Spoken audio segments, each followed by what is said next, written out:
Cash has always curried favor in certain realms, and allegedly that holds true for municipal politics in Montreal and Laval, Quebec, where politicians are accused of receiving kickbacks from construction bosses in the development industry. We in Ontario like to think that kind of corruption wouldn't and couldn't happen here, despite the fact that the land development industry is the largest single contributor to the province's political campaigns. Here to tell us what all that means, Robert MacDermid, political scientist, York University, and it's good to have you back here at TVO. Thanks very much, Steve. Let's just look south for a second to start off with here, because we assume, based on population, that everything the United States does is 10 times bigger than what happens here. They're spending $6 billion, presidential, Senate, House, local races. So does that mean we're spending just 10% of that? No. I mean, it's quite interesting. I did some back-of-the-envelope calculations on this. And, of course, if you throw out the presidential elections, which were $1 billion each for the two candidates, you throw out the Senate, because in Canada we're not allowed to elect the Senate, we're not allowed to elect our head of state, and you just look at the House of Representatives, and then you divide that by the number of seats and the population, you come up with figures that are pretty close. It's about 50% to 100% more. It's about $2 in Canada per voter is what's spent in a federal election. The last one, the party spent $66 million. And yet we have lots of rules about how much you can spend, which they don't. That's true. But the other thing, too, is we spend that money in 4 weeks, 4 or 5 weeks. Right. They spend that money over much, much longer. So I think I could make an argument that, in fact, we spend as much, and money is just as important, if not more important, in Canadian elections than it is in American ones. Who gives money here? Because we know down there with super PACs, and they've got individuals who can write $10 million checks at the drop of a hat. We're supposedly not allowed to do that here. Individuals, corporations, unions, who does it here? Well, first of all, the American system is so complicated. It's so long, the duration is so long. But actually, in fact, only individuals are allowed to give to candidates' campaigns for Congress. Corporations get into the mix through these PACs and through other dark money, and that's where the corporate money comes in. In Canada, at the federal level, since 2006, there have been no corporate money in federal politics. At the provincial level, corporations and unions are permitted to give. And then at the municipal level, throughout Ontario, except for Toronto, corporations and unions are allowed to give. In Toronto, the councillors decided in, I think, 2009 that they would ban it for the last municipal election. And so there's no corporate or union money in City of Toronto elections. Which, interestingly, I should say, while we were leading up to that debate, councillors were saying, oh, we're not going to be able to find enough money. If we take out corporates and unions, that we won't be able to fund an election. Well, lo and behold, they raised more money this time, and they had to raise it from individuals. So, these things can happen quite easily. And federal politics has been trucking along without the need for corporate or union funding. So, I think it's possible. Right. Stephen Harper, of course, a couple of years ago made the decision to end the public subsidy for the per-vote subsidy. I think every vote was $1.75 or $2, something like that. He's decided to phase that out by the year 2016. What do you think of that idea? Well, the Conservatives have made a lot about this. And, they make it sound like that's the total sum of funding that goes out of the public purse to parties. I mean, that's not true. It's far from the truth. In 2009, the last year I looked at, it totaled about $10 million. To the Conservative Party itself. But they got more money from the tax credit, which Canadians are familiar with. If you've ever gone to a party event, it's a fundraiser, somebody gets up and says, give us $300, you'll get 75% of it back. That 75% is coming from taxes that are not collected. I wonder if people know that. If you give $100 to a political party, you're really only spending $25. That's right. Well, I've heard it so many times. You hear it at every party event, and you hear it quite frequently. So people may not be aware of it. I think they're dimly aware that the political tax credit is much more generous than the... but that's part of the mix. Than the other tax credits. That's part of the mix. I mean, the per-vote subsidy. It is, but that is part of the subsidization of parties. And when you look at that, in 2009, I think the Conservatives drew 78% of the money they took in and spent in that year came from the public purse. For, the Bloc Québécois, it was 88%. For the Liberals, it was somewhere in the 70s, and for the NDP, it was in the 80s as well. So all of these parties are taking money from the purse in different ways. Now, Mr. Harper's come along and said he wants to get rid of that. Now, one iron rule of campaign finance is that parties in power always make the rules, and they make them to their own benefit. And what the Conservatives have been able to do is develop a funding base of money from individuals, small contributions from individuals, and that has really advantaged them. In 2009, they raised like $30 million, the Liberals raised $20 million, and the NDP raised $10 million. So they have a huge advantage, and if they take away that subsidy, that advantage will be reinforced.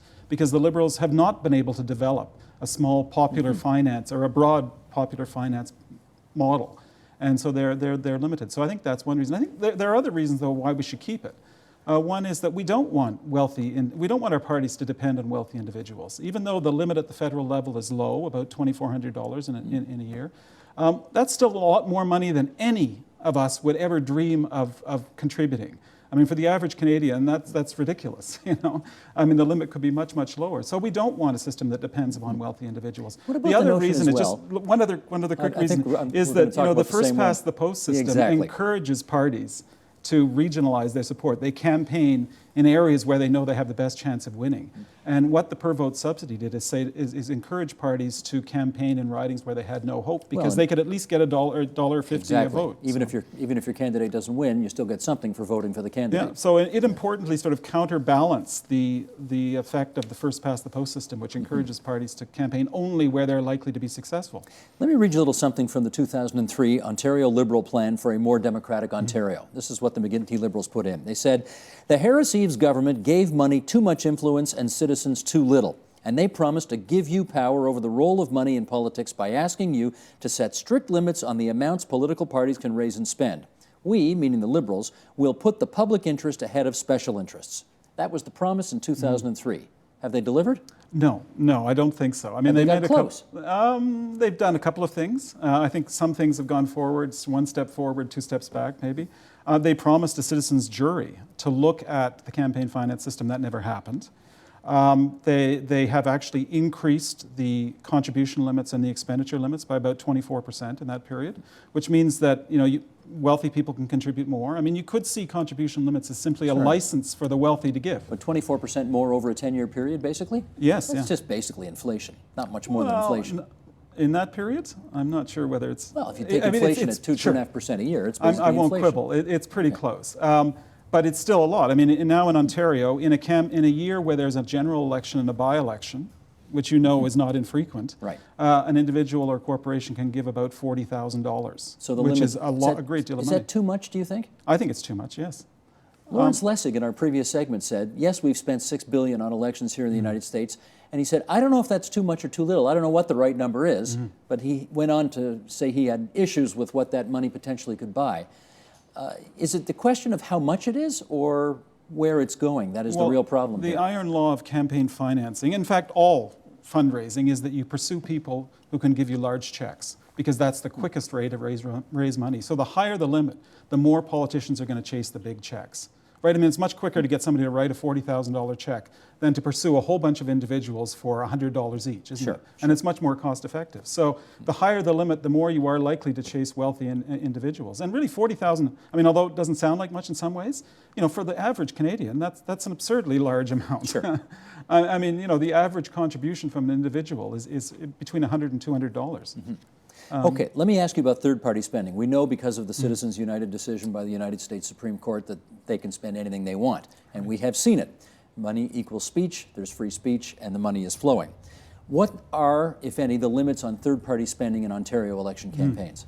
Well, let me just say something about Citizens Unlimited. That deals with Citizens United.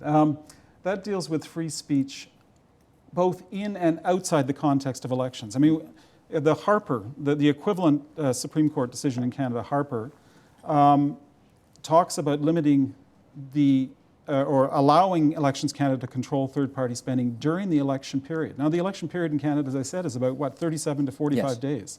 So it's very short. Citizens Unlimited deals with allowing corporations to spend money on political expression well outside that period. In Canada, we've said there will be this short period where only politicians can speak and only political parties can speak, because quite frankly, those are the people that we are going to vote for as citizens. So it seems like a reasonable decision to limit it. But before the writs are drawn up, they can spend whatever they want. They can spend as much as they want in between election periods. So there's certainly a amount of freedom. But in Ontario, one of the things the McGuinty Liberals did do was bring in third-party controls, third-party spending, not constraints, but only really the requirement to register.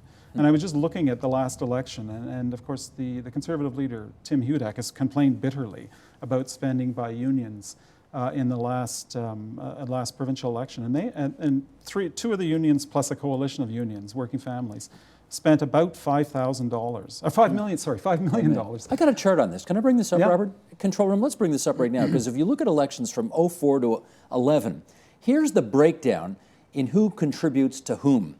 Let's go up and down here. As you look in the first column, the Liberals get almost half their money from corporations, about 44% from individuals, and despite what it sounds like, 6% roughly from unions. The Conservatives, 43+% from corporations, 56% from unions, almost nothing at all, from individuals, almost nothing from unions.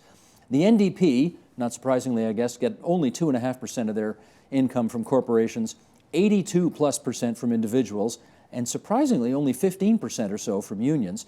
Those are the totals on the bottom line, of course, going across. But as you look at those numbers, what's the significant thing that leaps out at you? Well, a couple of things. I mean, first of all, what's not there in the percentages is actually that union money is actually divided very evenly between the Liberals and the NDP. In fact, the Liberals actually in that cycle gained more money from the unions than the NDP did. The second thing is the concentration of corporate money. It tends to go to the Liberals and the Conservatives and not to the NDP at all.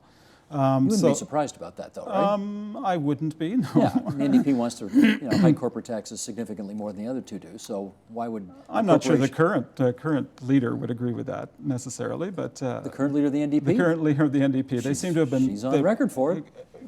Gradually fading towards the middle of the political spectrum. Well, in any event... They also have had over the years rules. Certainly in the 90s they had a rule that they wouldn't take money from corporations with more than 30 employees. Now that changed somewhat over the years. That has changed. But is there anything particularly nefarious about those numbers as you look at them? Not nefarious. I mean, the point is that the corporations are hugely important. And here we're looking at a period. If we looked at a particular campaign, a general election campaign, those figures would actually be quite a bit higher. There might be 55 or 60% of the money going to the Liberals and the Conservatives that came in during that campaign period. So, tell me this, land developers, largest single sector of donors. How come? Yes, about 30%. Well, of corporate contributions. Yes. They're certainly the largest group. The province and municipalities control land development. The province controls it through the Planning Act. When the Planning Act lays out the provisions for how municipalities will decide what areas should grow, how tall the buildings should be, what should be beside each other, those are vital things to the to developers. Is there any question in your mind that developers give money to politicians in hopes of getting decisions from those politicians that will favor them? Whether it's a specific decision, I'm sure this happens to some extent, but I think more generally they're interested in putting in place a government which will create the climate for development to happen. Although that doesn't mean that there aren't some developers who've given money with specific deals in mind. Certainly, I'm sure that's happened. The other acts that are important, of course, the Greenbelt Act. When the McGuinty government brought in the Greenbelt Act, they well, not impoverished developers, but there were many developers who owned land that they planned to develop in the Greenbelt and were suddenly told they couldn't do that. Mm-hmm. Now they're keenly interested in having parts of that, particularly parts that they own, parts of the Greenbelt brought out of that preserve and allowed to develop.